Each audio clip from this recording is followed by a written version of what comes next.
Hello friends, तो ये है इस सीरीज का सेकंड पार्ट। इसके पहले पार्ट का लिंक भी आपको डिस्क्रिप्शन में मिल जाएगा। तो चलिए शुरू करते हैं।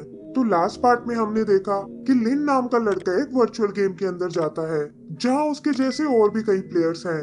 यहीं उसे व्हाइट पोनी नाम का एक फ्रॉग मिलता है जो उसे इस गेम खेलने का तरीका सिखाता है और बताता है कि सरवाइव करने के लिए तुम्हें अपना लेवल बढ़ाना होगा। तभी एक दूसरा कैरेक्टर लिन पर अटैक करने आता है और पोनी कहता है कि अगर बचना चाहते हो तो जल्दी से मेरे जैसे गाना गाने लग जाओ। लिन ये सुनकर उस आदमी से रुकने को कहता है और उन ड्राइव्स को उठाकर पोनी के जैसे ही गाना गाने लगता है।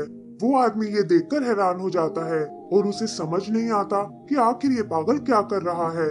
तब लिन उन ड्राइव्स को आपस में मिला देता है और उससे निकली एनर्जी और एक्सपीरियंस उसके लेवल को बढ़ा देती है, जिससे उसे मार्शल आर्ट की नई टेक्निक्स मिल जाती हैं।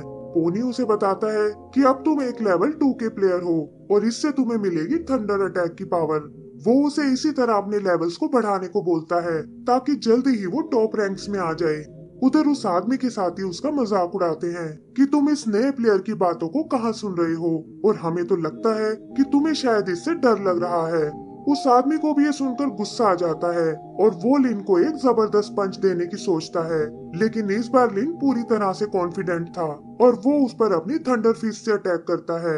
वो आदमी भी ये देखकर चौंक जाता है और लिन की पावर उसे उठाकर दूर पटक देती है। लिन अपनी इस नई शक्ति को देखकर बहुत एक्साइटेड होता है और तब पोनी उसे कहता है कि देखा मैंने तुम्हें कितना स्ट्रॉन्ग बना दिया है और अगर तुम ऐसे ही कॉइन्स खर्चोगे तो जल्दी ही तुम सबसे पावरफुल फाइटर बन जाओगे। उस आदमी के साथियों को भी ये देखकर बिल्कुल विश्वास नहीं होता और वो बेहोश पड़े अपने साथी को वहाँ से ले जाते हैं और कहते हैं कि जल्दी ही तुम्हें इसकी सजा भुगतनी पड़ेगी। लिन रिलैक्स होकर वहीं बैठ जाता है और तभी वो गेम उसे एक बार फिर कमांड सेंटर में ले जाती है। पोनी उससे पूछता है कि क्या तुम अपनी ताकत पर और खर्चा करना चाहते हो, लेकिन लिन तो कुछ और ही सोच कर आया था और कहता है कि मैंने अभी अभी अपनी पहली फाइट जीती है और इसीलिए तुम्हें मुझे कोई गिफ्ट देना चाहिए। पोनी भी उसकी बात से एग्री करता है और कहता है कि तुम्हारे लिए मेरे पास ये अमेजिंग वेपन है। ये कहकर वो उसे एक ब्लैक तलवार देता है, लेकिन लिन को लगता है कि ये तो एक आम तलवार है और वो पोनी से उसकी रेटिंग के बारे में पूछता है। पोनी बताता है कि ये एक लेवल 1 की तलवार है, जिसे सुनकर लिन को बिल्कुल अच्छा नहीं लगता और वो कहता है कि ये भला मेरे किस काम आएगी। तब पोनी उसे कहता है कि फ्री में तो ऐसे ही वेपन्स मिलेंगे, लेकिन फिर भी मैं तुम्हें डिसअपॉइंट नहीं करना चाहता और इसके साथ तुम्हें एक और गिफ्ट देता हूँ। फिर वो उसका स्टैट कार्ड निकालता है और कहता है कि मैंने तुम्हारी मास्टर स्किल्स को भी अपडेट कर दिया है, जिससे तुम्हारा थंडर अटैक और पावरफुल हो जाएगा। लिन भी ये देखकर सेटिस्फाई हो जाता है और तब पोनी उसे अपने एक और ऑफर के बारे में बताता है। वो कहता है कि गेम में एक वीआईपी मेंबरशिप भी है, जिसका प्राइस वैसे तो 400 पॉइंट्स है, लेकिन मेरे ऑफर से वो तुम्हें 200 पॉइंट्स में मिल जाएगी और पूछता है कि क्या तुम इसे लेना चाहोगे। लिन को भी ये थोड़ा अट्रैक्टिव लगता है और वो उससे इसके बेनिफिट्स के बारे में पूछता है।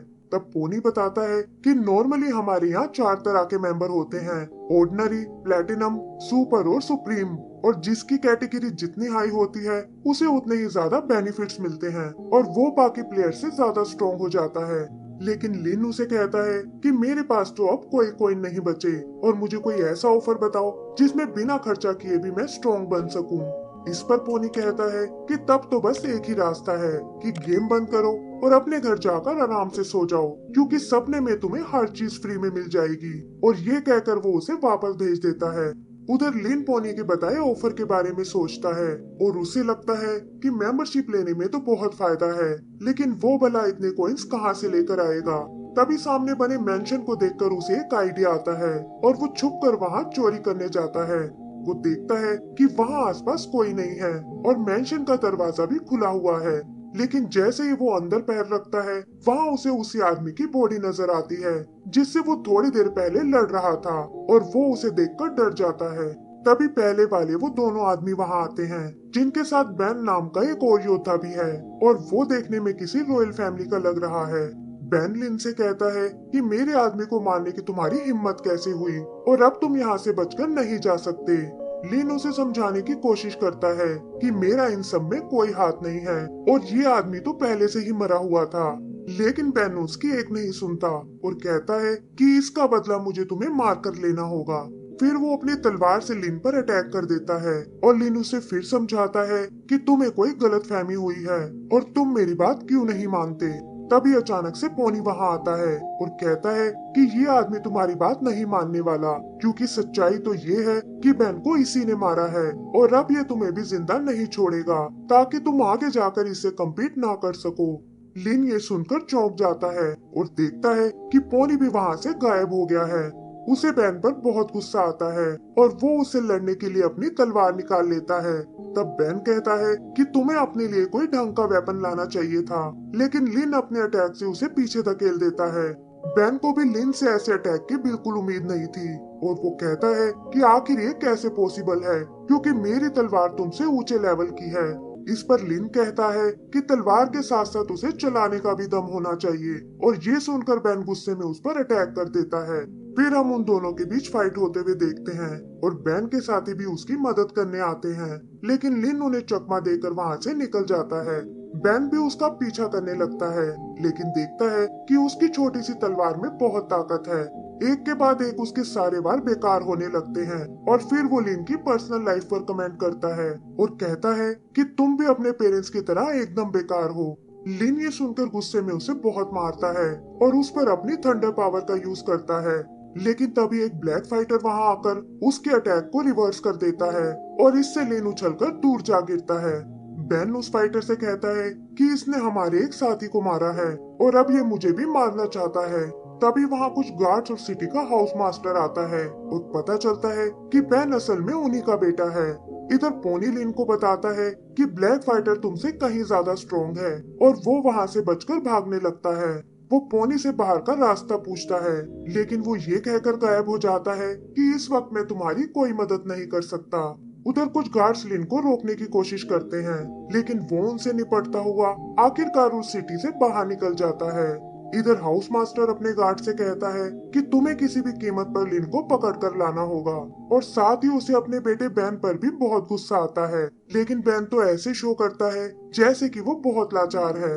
आगे हम लिन को देखते हैं जो सिटी से निकलकर एक जंगल में आ पहुंचा है और वहाँ उसे बेहोश पड़ी एक लड़की नजर आती है। वो उसे देखकर बहुत खुश होता है और सोचता है कि आखिर हीरो को उसकी हीरोइन मिल ही गई। फिर हम उसे एक जगह कैंप लगाते हुए देखते हैं और तभी उस लड़की को होश आ जाता है जो इस गेम के एक और कैरेक्टर मोबाई है। वो लिन को देखकर डर जाती है और कहती है कि तुम मुझे यहाँ क्यों उठा कर लाए हो। तब लिन उसे अपनी पकड़ी हुई एक फिश दिखाता है और कहता है कि मैं तो तुम्हारे लिए डिनर बना रहा था। वो लड़की थोड़ा इतराने के बाद उस फिश को एक्सेप्ट कर लेती है और इसी के साथ हमारा ये एपिसोड भी खत्म हो जाता है। तो दोस्तों, इसका अगला पार्ट देखने के लिए प्लीज हमारे चैनल को सब्सक्राइब करें और बेल आइकन दबाना ना भूलें। Thank you.